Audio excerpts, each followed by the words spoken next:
Fast. So this was me this morning with our new AI development lifecycle flow. We are rebuilding all our code from the ground up, purpose built for monorepos to be maintainable. And this is me opening up, starting the ticket. And all I said was, we're going to work on this ticket. And this one is building up our Git abstractions that we have in the code from the ground up. And so everything you're seeing here is all just spawned from open it up, have the ticket reference, and say you want to implement it. So that's all I've done so far. It's obviously you can see it's been very sped up. So it's been going for almost 10 minutes at this point, but it's been going through all these different phases, and it's going to get to the first interaction with me in a few seconds now. But everything that happens up to this point is all in the name of analysis and understanding, and there's a few different steps to it. And what you end up with at the first part is just what's the API of the library going to be. So there's been no implementation code here. It's just been, this is everything that the library is going to expose to other libraries. Test stubs are made, and they're all named after the behaviors that everything's going to have. And this is great from my point of view, because obviously you get to this point and you can get a really clear idea of whether or not it really has understood the task that's being done, because all of this fits on one screen. Like I can see all that code there is the public surface. And if that's right, I kind of don't care so much about the implementation as much as I care about this. I care about like, what is it you're actually going to do? Show me your understanding. And this is like an encoding of the understanding of what's going to be done. So I think the first thing that comes out of it is I notice we get an API dependency on our process library.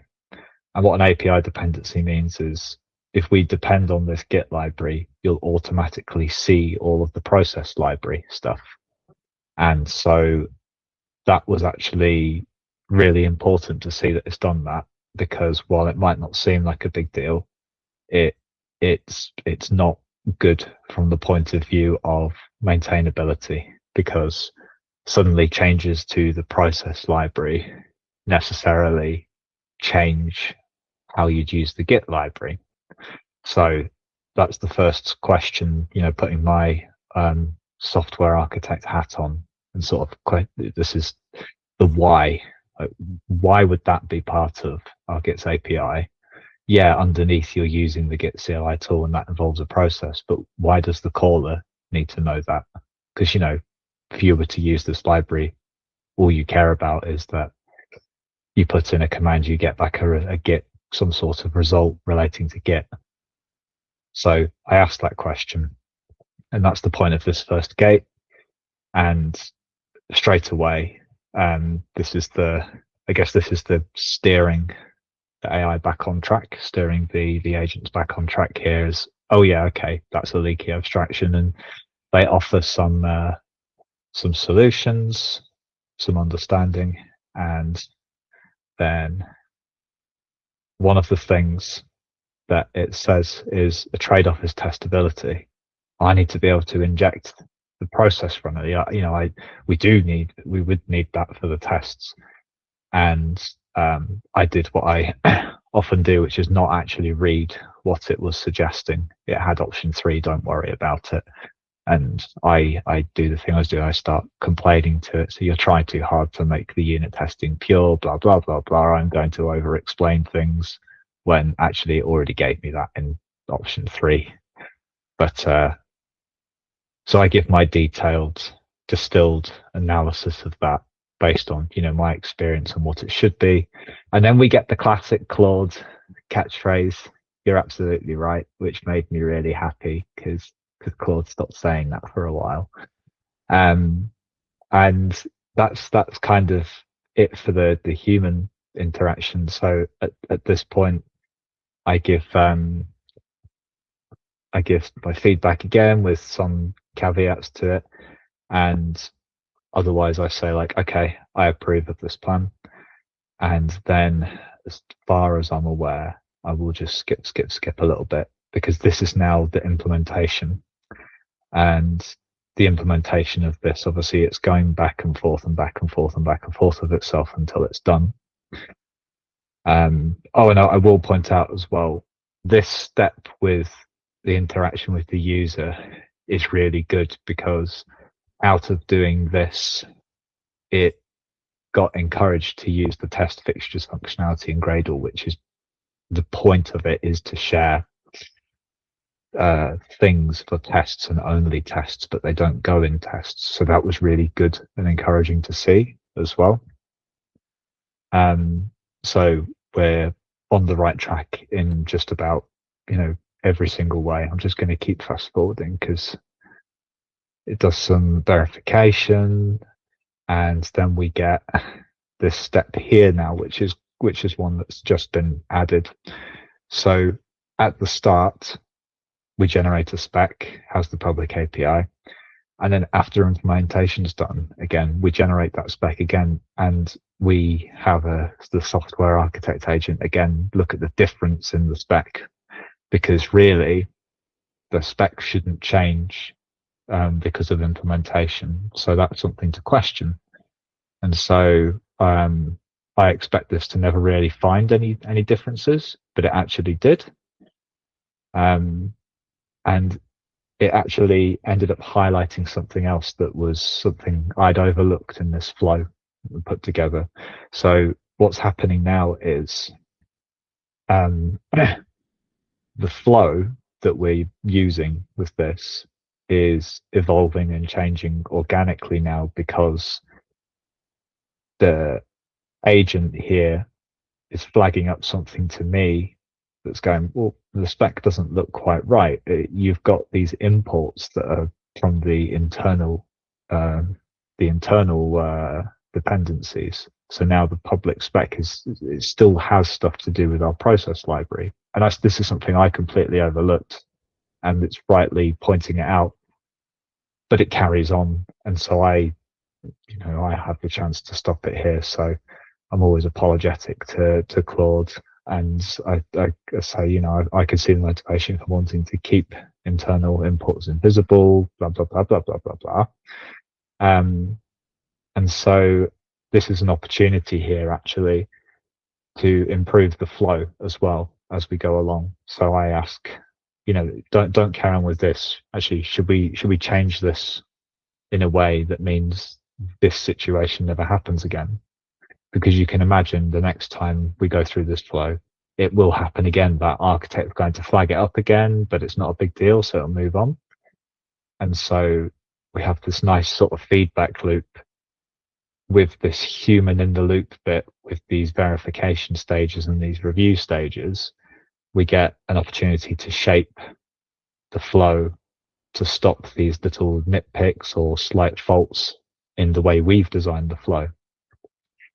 And there's not too much more interesting to come out of this, except just to say, I think in total this was maybe half an hour of time it took, maybe a little bit longer. Obviously, a lot of the time while this is going on, I'm actually looking at other tickets and starting to plan other work, because a lot of it is just waiting, leaving it, going to it. So we get the task completely done, and we have a step at the end, which is new. We have a tech lead at the end who also does a verification step, which is, did you actually accomplish the task, or did you start narrowing in on making tests pass and not, forget what your original purpose was? But also is a code quality gate. So until now, actually, the implementation agent that's been running the developer agent is the only one that has eyes on how it was implemented. Everything else has always been done at this public API level. So this is also a step and a chance to drill down a little bit deeper and go, like, is there something a bit suspicious about how it's done? We're happy with what it's doing and why it exists, but is the how now right? And did you drift from the original task? And so we actually had 2 points made by the tech lead there. And again, it actually pointed out something. This on point 2, diff summary throws command failed. Command failed is from the process library.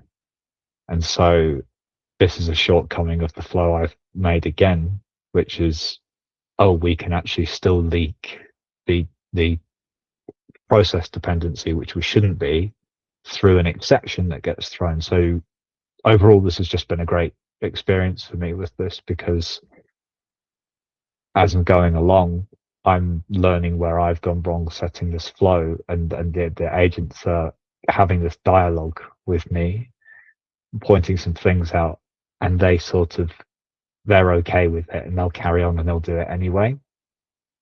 And that's where I think drift and the AI slop starts. I think the LLMs can notice these things and point them out, but not necessarily.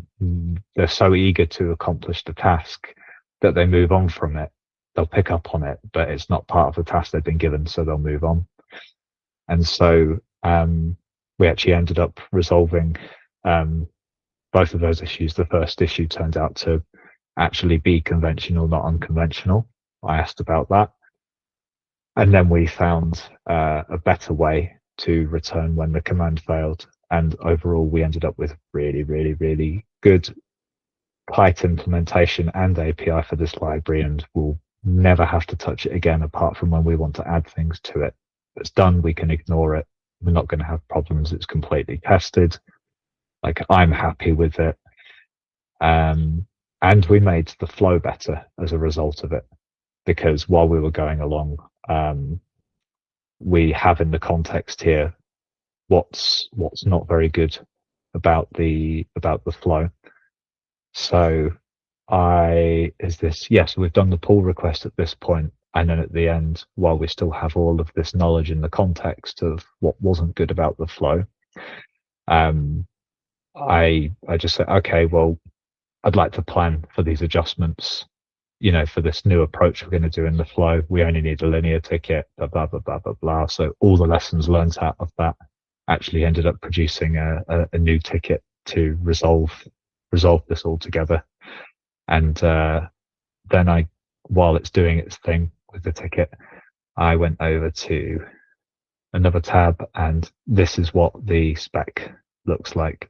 Unfortunately, it's sped up. I was scrolling slowly in this bit with the intention when we did the video that you'd be able to read it, but you can see it's got for each of the files that are involved, it's got all the code that's involved for it that's publicly visible from the library, and then it's got the behaviors tested. So diff content is a function, diff summary is a function, and those bullet points are each different behaviors that the agent's tested.